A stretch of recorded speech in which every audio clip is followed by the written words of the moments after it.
My previous video, which was a deviation from my normal content, was a review of the channel. It got about as many views as I expected, which wasn't that many, but many more comments. Thank you to all of you who contributed. So as I mentioned last video, back to business as usual, and today is a machine shop video. One of the things which I often find myself doing is hacksawing off stock, some quite large. I don't mind using hacksaws actually, but when they start to get larger, like 2.5, 3-inch diameter steel, it does become a bit cumbersome. Well, some time ago I picked up one of those cheap, ubiquitous bandsaws that probably many of you have got in your workshop. I picked it up at the same time as I got the Meddings pillar drill, and it was not exactly in a running state. I had a quick look at it, but it really wasn't on my priority list at the time. So a couple of days ago I had another look at it and I got it running. But there are a few things which are lacking, and I'd like to just sort those out today. I don't actually have space for it in my workshop, but it's out here in a covered area, and I think I can use it here, and I think it will be useful. Incidentally, that's the remnants of the lathe box from the video where I transported it from overseas. Most of the box has been dismantled, the wood's quite good. Just a couple of sections left. Well, I think I'm going to detach it from the base and bring it in here so I can work on it in this position, which will be much more convenient. But before I do that, I'm going to change these clothes into something more appropriately greasy. Not just greasy, but more familiar too.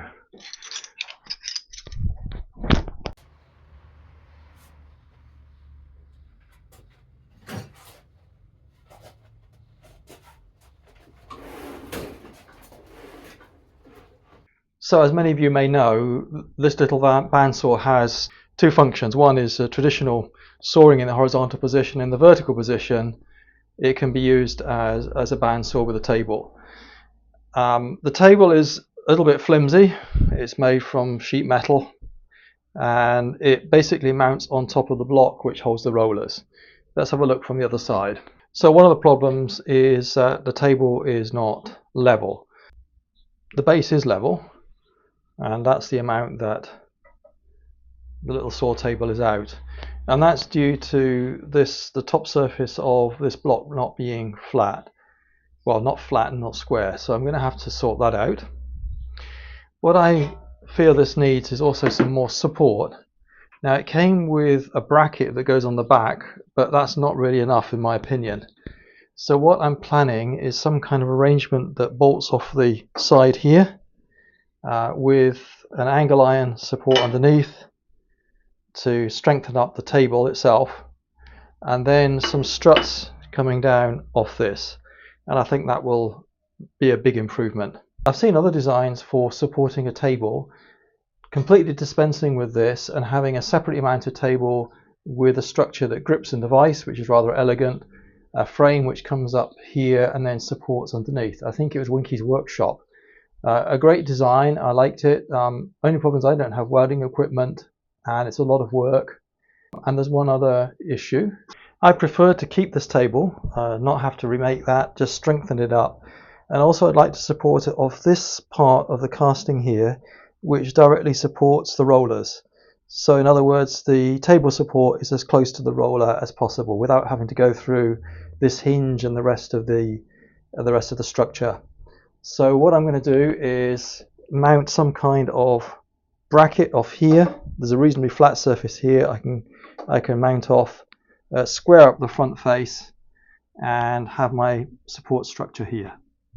Anyhow, the first thing to do is to square off the top of this block. So what I'm going to try and do is just use a bit of trigonometry to work out the angle that this is out.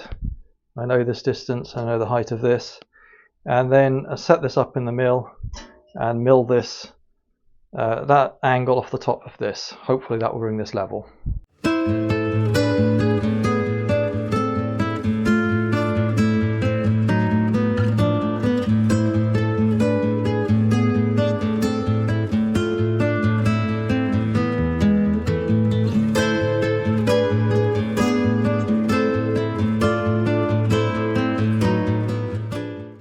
Just before I started to cut this, I had a closer look, and you can see that everything is out of square. It's all over the place.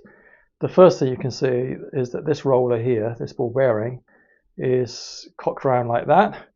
So this hole isn't square, and the distance between here and here is not parallel. So that got me wondering, maybe that's just the problem, that that top surface isn't parallel with the bottom one. So I took a measurement here and here, and over that distance it's 28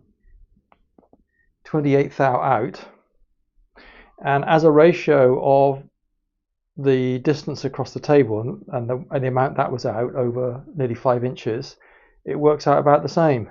So what I'm thinking is I just mount this on the table and then machine this flat, and hopefully that will result in a square table. We'll see. It's certainly going to be a lot better than it is now.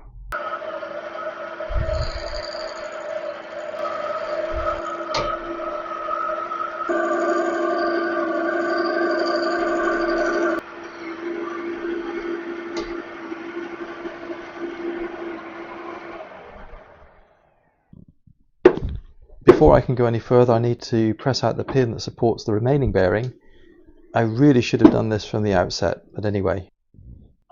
I set this back up in the machine and discovered that this end was still a little bit high. In fact, this is 6/1000ths of an inch higher than it should be. So I'm going to take a bit more off that. But before I do that, I'm going to clean up this face here. This is the mounting face. Well, it's not the mounting face, it's the clamping face. The mounting face is the other side. And the bolt and the washer sit on here, but it's really not properly machined, so it's very difficult to adjust properly. So I'm going to give that a skim and then turn it around and take 6 thou off this top surface here.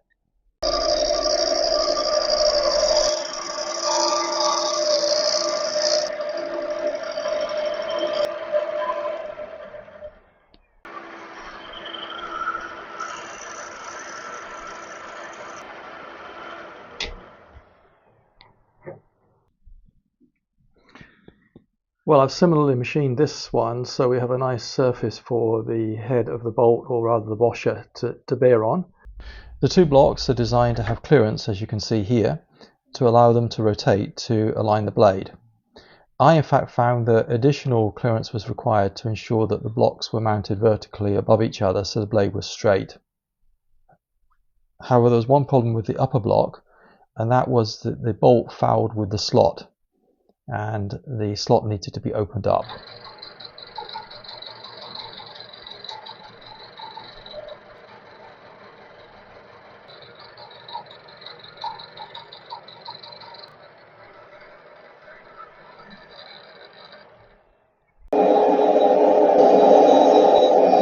It might seem unnecessary, or gilding the lily you might say, but making two washers to go under the bolts to hold the blocks in place really did make a difference. The original washers were thin, too small in diameter, and had already been deformed by the rough cast surface.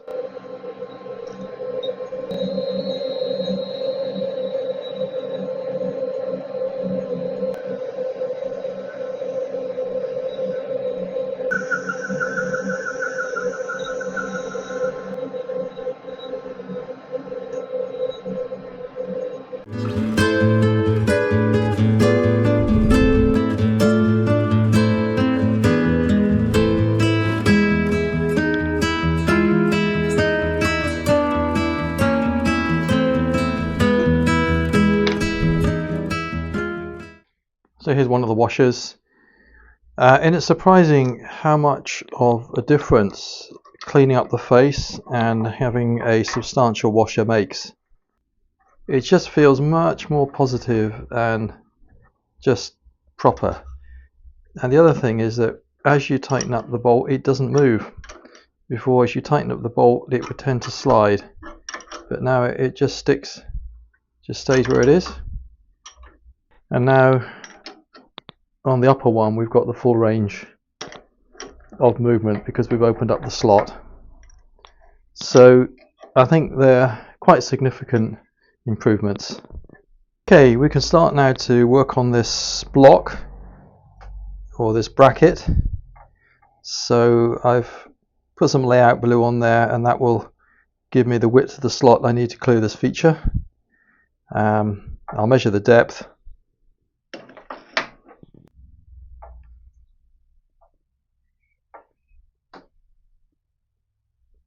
So it looks like 1/10 of an inch, so we'll go 150.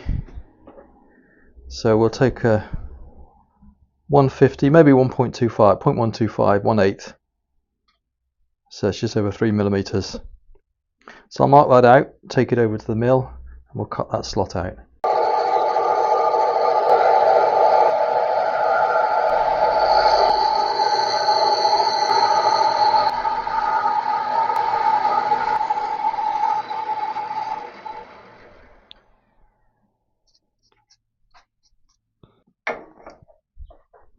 So I was going to sit here, it clears that land nicely, and this is reasonably flat. I don't think that needs any attention, we just bolt straight onto it.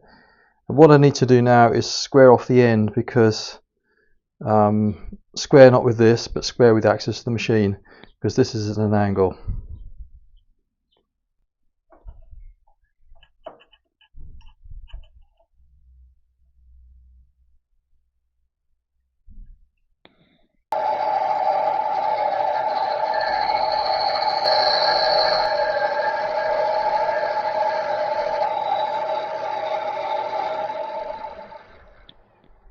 Well, it's a bit of a shame to upset the tramming, but can't think of any other way of getting this angle. It's just 4 degrees, that's all.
Well, a slight change of plan. I discovered that M7 bolts are not that common. I couldn't get any from my local store, so I've gone for M8, which I think is better anyway. So I've opened this out, retapped at M8. I've also beveled these edges here just to make it a little bit more professional, and then I've opened this out to the tapping size for an M8, which is 6.35 or 1/4 of an inch. I've also made sure that everything is level, and there's plenty of gripping power on this actually, just with one bolt, so I can probably just use this as my drilling guide.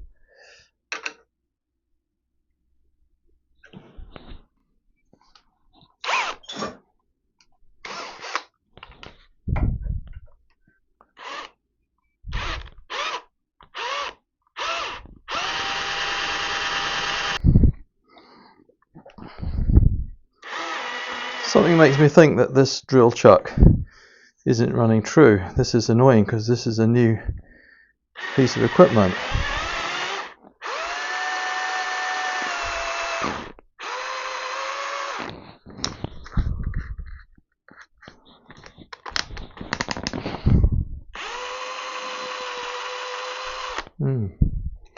I noticed it when I drilled the previous pilot hole.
Okay, off camera, I've modified this bracket by attaching this piece of angle iron here. If I had welding equipment, I would have welded it, but since I don't, I screwed it with countersunk screws. But it was a nice solid fixing because you can see I've milled the top at the angle, and it certainly didn't move in that process. Just screw this back in position and I can show you what my latest idea is. I think this will work. Now, what I forgot to take into account was that because the table is attached to the block which guides the wheels for the blade itself, there needs to be adjustment.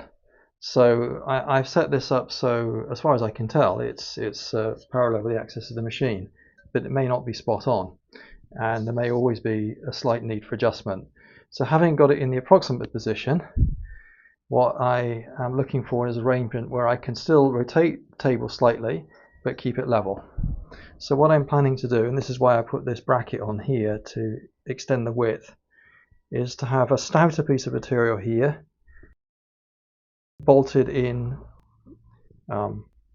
parallel with the base horizontally, and then this piece of angle iron will come underneath here and provide some strengthening for the table, keep it straight, and with some struts keep it level. Now originally I was going to have one central strut and like a Y piece in there to bracket it, but that won't allow for this lateral movement if you're adjusting the block which holds the bandsaw guide. So what I'm going to opt for is a parallelogram arrangement. If I move this forward a bit, you can see what I mean. So this will be horizontal fixed. This needs to rotate like that, so if I put two thin strips in here, they can allow it to rotate slightly but still keep it parallel. I mean over small distances obviously. And if I make these from fairly thin material, there should be enough give in there to allow a slight rotation as well. I think that will work, but still some work to be done. Well, that's all we have time for in this video. I hope that next video we'll get this table sorted out and one or two other niggling issues on this bandsaw.